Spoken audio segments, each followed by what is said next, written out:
Hello बच्चों, स्वागत है आपका आपके अपने YouTube channel I N A physics पर। और आज मैं यहाँ पे करवाने वाला हूँ आपको डेविसन जर्मर का प्रयोग। मात्र 8 से 10 मिनट का वीडियो होगा और इसमें हम कंप्लीट डेविसन जर्मर के बारे में इस पे हम पढ़ लेंगे, ठीक है ना। और जो ये नोट्स हैं आपको इनकी PDF में आपको Telegram channel I N A physics पे ही मिल जाएगी, वहाँ से आप डाउनलोड कर सकते हो या आपको वीडियो को पॉज करके भी आप यहाँ से अपने नोट्स बना सकते हो, ठीक है।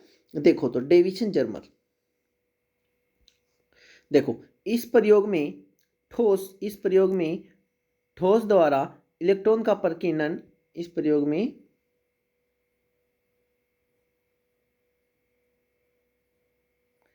एक सेकेंड इस प्रयोग में ठोस द्वारा इलेक्ट्रॉन का प्रकीर्णन अरे यार देखो, इस प्रयोग में ठोस द्वारा इलेक्ट्रॉन का प्रकीर्णन या इलेक्ट्रॉन का प्रकीर्णन और इलेक्ट्रॉन की तरंग प्रकृति का सत्यापन किया जाता है। अब आपसे पूछ ली क्वेश्चन कि डेविसन जर्मर में किसका सत्यापन होता है। देखो, इलेक्ट्रॉन के प्रकीर्णन का सत्यापन होता है और इलेक्ट्रॉन की तरंग प्रकृति का सत्यापन भी करता है कौन? डेविसन जर्मर का प्रयोग, ठीक है।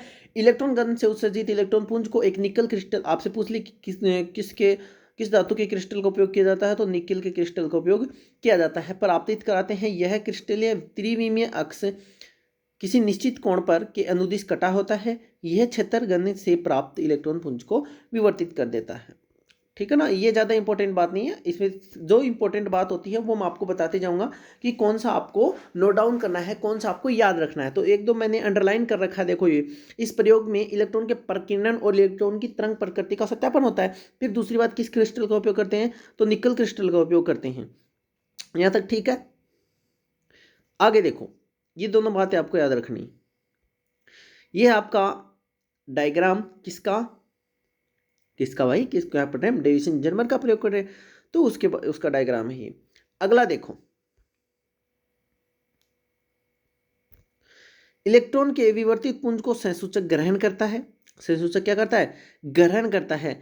इसे आपतित बिंदु के सापेक्ष किसी भी कोण पर रखा जा सकता है। तो आपको पूछे कि संसूचक को किस कोण पर रखा जाता है, तो आप क्या करोगे? किसी भी कोण के ऊपर रख सकते हैं, ठीक है। इलेक्ट्रॉन गन पर आरोपित विभवांतर को परिवर्तित करके आपतित इलेक्ट्रॉनों की ऊर्जा को परिवर्तित कर सकते हैं।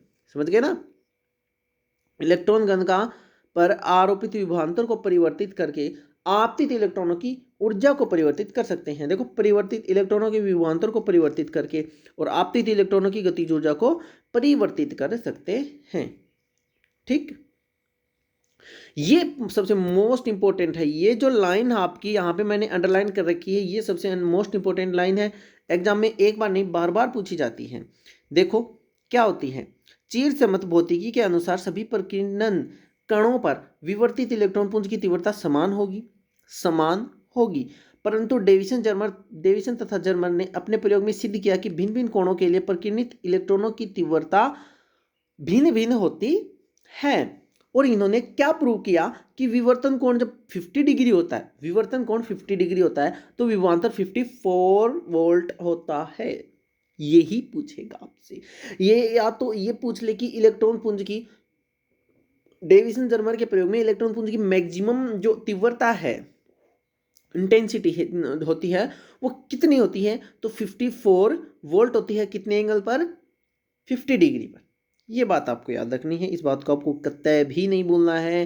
कितना? 54 और 50 एंगल आपका 50 और विभवांतर जो आपका 54 वोल्ट, ठीक है। आगे देखो,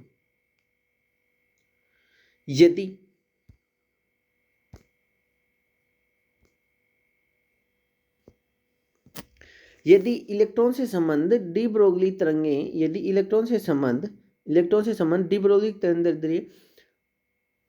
तरंगें हो, तो एक्स किरणों की तरंगें विवर्तित होनी चाहिए। एक्स किरणों की तरंगें क्या होनी चाहिए? विवर्तित होनी चाहिए। और अतः ब्रेग समीकरण आपने पढ़ा होगा, और अगर नहीं पढ़ा है तो यहाँ से याद कर लेना, क्योंकि ब्रेग समीकरण से क्या पूछा जाता है? न्यूमेरिकल पूछा जाता है। ब्रेग समीकरण से क्या पूछा जाता है? न्यूमेरिकल पूछा जाता है। तो ब्रेग समीकरण क्या होगा? 2d sin theta is equal to n lambda, ये आपके सामने आपका ब्रेग समीकरण, तो आप याद रख सकते हो, याद रखना ब्रेग समीकरण को। ठीक है, यहाँ डी विवर्तन के तलों की बीच की दूरी है। ठीक है, और थीटा कितना है 180 माइनस फाइव अपॉन में 2। फाइव यहाँ पे क्या है, कलांतर होता है, तो 180 में से कलांतर को माइनस करेंगे, 2 से डिवाइड कर देंगे तो हमें क्या मिल जाएगा, कोण मिल जाएगा। और इसी को क्या कहते हैं, ब्रैग कोण कहते हैं। इसी को क्या कहते हैं, ब्रैग कोण। तो आपको बोले कि दोनों तलों के बीच, विवर्तन तलों के बीच की दूरी ये है, और थीटा का मान या फिर ब्रैग कोण का मान कितना है, कुछ भी दे दे एंगल। ठीक है, तो उसकी तरंग दैर्ध्य पूछ सकता है ना, एन की वैल्यू देके या एन लेमडा की वैल्यू देके एन की वैल्यू पूछ सकता है, कोई भी आप उसकी मर्जी है पूछने वाले की। ठीक है, एनआई के लिए, निकल के लिए, तो निकल का ही तो क्रिस्टल उपयोग किया था। निकल क्रिस्टल के लिए विवर्तन तलों के बीच की दूरी डी इतनी होती है, और ब्रेग कोण 65 डिग्री होता है। एन इज इक्वल टू 1 के लिए लेमडा 2 इंटू में 0.91 इंटू में 10 टू पावर माइनस 10 साइन 65 की वैल्यू क्या होती है, 1.65 एंगस्ट्रॉम। ठीक है, 1.65 एंगस्ट्रॉम। तो जब हम अब पहले आपको डी ब्रोगली तरंग दैर्ध्य जो होती है, डी ब्रोगली तरंग दैर्ध्य में ये जो वैल्यू होती है लेमडा, इलेक्ट्रॉन होता है आपका 12.27 अपॉन में वी का अंडर रूट, ये होता है क्या, इलेक्ट्रॉन की तरंग, डी ब्रोगली तरंग दैर्ध्य की वैल्यू होती है, सीधी वैल्यू होती है, आपको याद रखनी है, मैं आपको करवा दूंगा अगली वीडियो में।